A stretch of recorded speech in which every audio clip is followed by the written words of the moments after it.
Our gospel reading today is from Mark chapter 8, beginning at verse 31. Jesus then began to teach them that the Son of Man must suffer many things and be rejected by the elders, the chief priests, and the teachers of the law, and that he must be killed, and after 3 days rise again. He spoke plainly about this, and Peter took Jesus aside and began to rebuke him.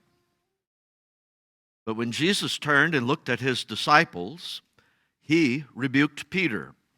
"Get behind me, Satan," he said. "You do not have in mind the concerns of God, but merely human concerns." Then Jesus called the crowd to him along with his disciples and said, "Whoever wants to be my disciple must deny themselves and take up their cross and follow me. For whoever wants to save their life will lose it, but whoever loses their life for me and the gospel will save it. What good is it for someone to gain the whole world, yet forfeit their soul? Or what can anyone give in exchange for their soul?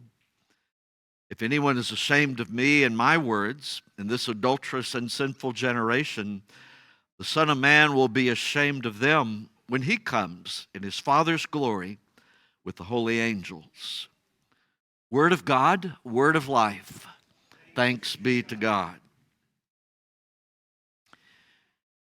In early parenting years, you think the worst thing is the terrible two tantrum in the middle of HEB. Then 2-year-olds grow into 15-year-olds who have to learn to drive. And you're thinking, maybe they've watched me. As a parent, maybe they've watched me maneuver an automobile. No, they've been staring into space with headphones on or hanging out in the back seat glued to their iPhones. They haven't watched you. Now, they are in the driver's seat, and you, the parent, are in the passenger seat, and together you're in a 4,000-pound moving vehicle. And so, mom or dad, you hang on as your newly permitted teenager zooms from 0 to 60 in about 5 seconds. It suddenly occurs to you that the seat you're in is called the death seat. You hyperventilate a little bit. You keep slamming that emergency or that brake. You try to slam that brake that's not on your side of the vehicle. Your knuckles are white, hanging onto that grab bar. And you pray a lot more than you did previously. The best thing that I remember about my parents as I was learning to drive is that my parents agreed to the music rule. Whoever is driving gets to choose the tunes. That's the rule. Whoever drives chooses the music. If somebody else in the car says, "Hey, I want to listen to," whatever kind of music they want, the driver gets to say, "No, that's not happening. I'm the driver. The driver gets to choose the music. You don't get to make the decision. I do." Well, in today's gospel, Jesus has to tell the Apostle Peter, as well as those standing behind him, you are not in the driver's seat. I am. And here's the context. Here's what has just happened a little bit before our reading. Peter has made the very bold confession, looking Jesus in the eye and saying it publicly, saying, "Jesus, you are the Messiah." Which, among other things, is absolutely correct. And now we pick it up where it says Jesus begins to teach them, and what he teaches the disciples is what the word Messiah means. Jesus teaches them something they cannot know unless he tells them. And that's where trouble gets stirred up. Jesus tells them four things. It's a four-part teaching. First, Jesus must suffer many things. Second, be rejected by the religious leaders. Third, be killed. And fourth, after 3 days, rise up alive. The disciples miss that part about rising up alive and rising again because those first three things are so shocking to them. That he must suffer, be rejected, and be killed. And they're thinking, that's not the Messiah we want. It's not the Messiah we said we'd follow when we left our boats behind. That's not the plan. You see, they want someone who will save their world. They want someone who's going to run out the Roman oppressors, someone who's going to reestablish the rule of King David, that there will be prosperity, there will be independence, a good economy, jobs for everybody. Someone who would fix their broken world the way they would like it fixed, which is usually the way we vote for president, isn't it? I mean, same thing, How can this candidate fix my world in the way that I would like it fixed? If I vote for this candidate, what's in it for me? Of course, the answer may vary a little bit depending on whether you vote Democrat, Republican, or independent. But you know that we would, every one of us, we'd purr like a choir full of cats if someone would just fix the world the way we would like it fixed. That would be great. Well, we are not in the driver's seat. And God, from time to time, surprises us. God, in fact, can shock us from time to time. We never get too old. We never get too set in our ways. We never fix our expectations so firmly, but that God cannot surprise us. God likes to shock us sometimes, and we respond in different ways. You heard different responses in our Bible readings today. That first reading was about Abraham. God says to Abe that when he's 100 and when Sarah is 90, they're going to have a baby in the geriatric ward. Medicare is going to pick up the bill. And God is going to make of them a great nation. Well, that can't be. That's ridiculousness. And so it says in the Bible that Abraham fell on his face and laughed and laughed and laughed. God, what a joker you are. We all know that that's not going to happen. Different response in the gospel. Peter does not laugh, but Peter argues. You see, God's promises are not always understandable, and they don't always make sense. So sometimes we fall on our faces laughing, and at other times we argue. Peter argues. It says he rebukes Jesus, confronts Jesus. Suffering and dying? No Christ without the cross? That can't be. That's not Messiah-like. Jesus, you talk like that and you're not going to recruit many followers. It's not good PR. You'll depress people. You talk like that and people aren't going to feel good about themselves. You got to change your talk, Jesus. Plus, here's what it gets down to. If suffering and death can happen to you, Jesus, it can happen to me. It can happen to anybody. Nobody is safe. Never say die, Jesus. Don't go that direction. Don't say it. Don't do that. And you know what? Something must have struck Jesus deep inside.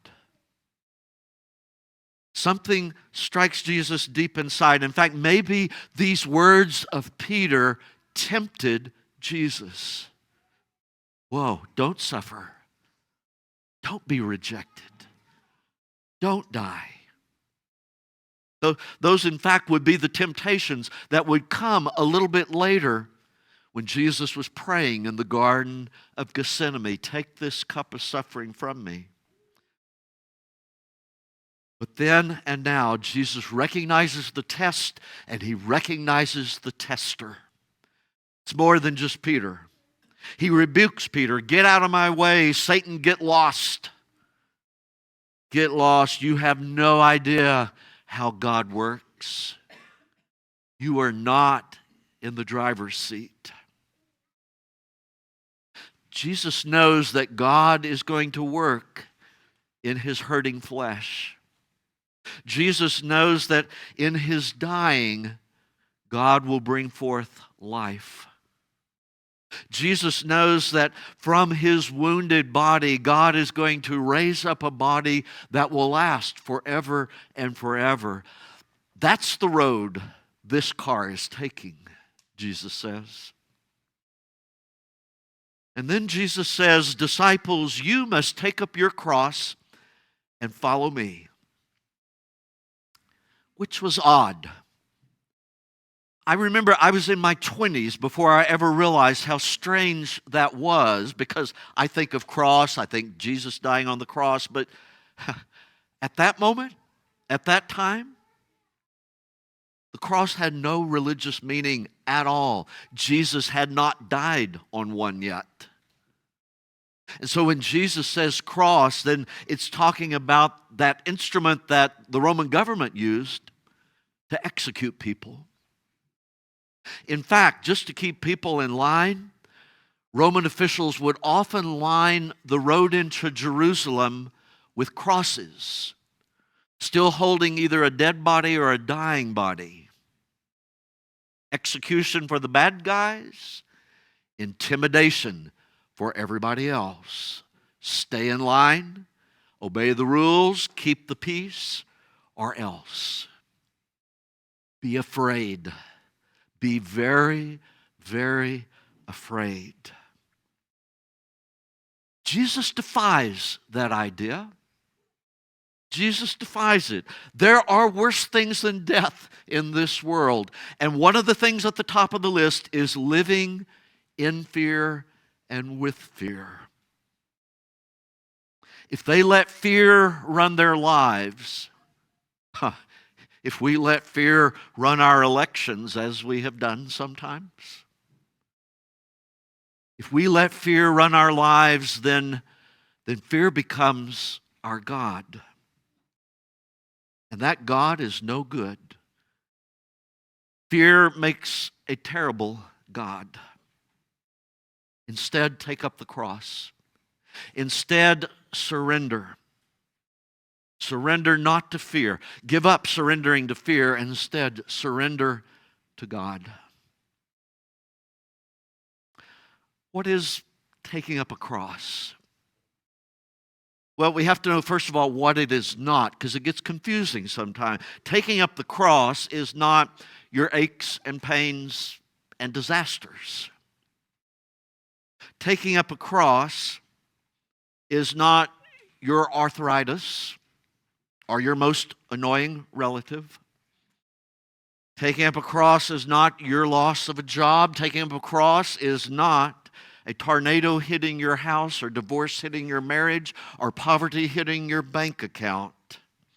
Those are what St. Paul would call thorns in the flesh. And sometimes they are great and they are sad. And sometimes they are very heavy, heavy burdens.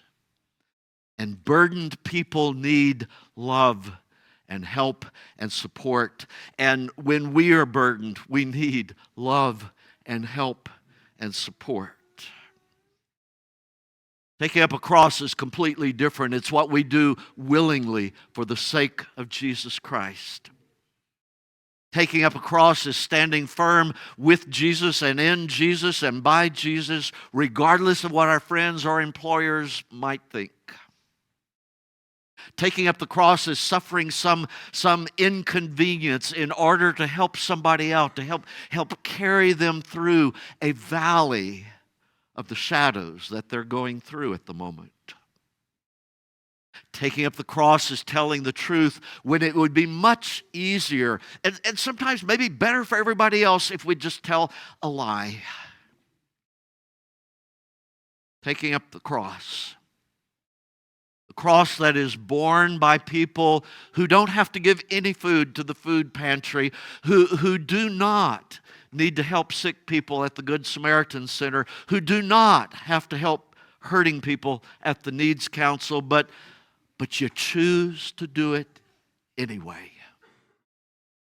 You choose to do it. The Spirit helps you surrender to a calling, and you do it for the sake of God and for the sake of good for people.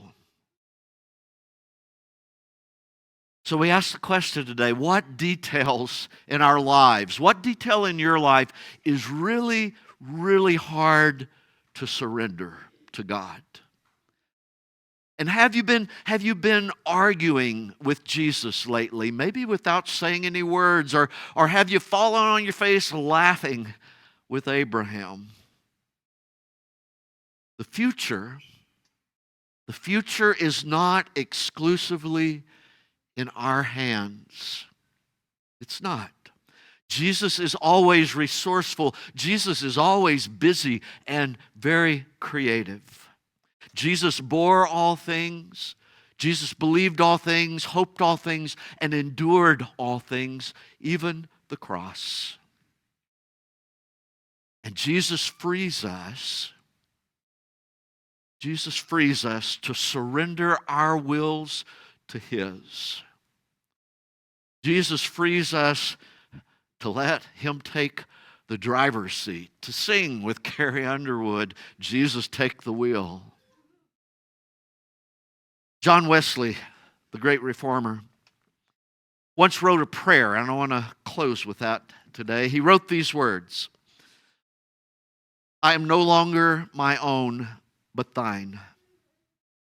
Put me to what thou wilt, rank me with whom thou wilt. Put me to doing, put me to suffering.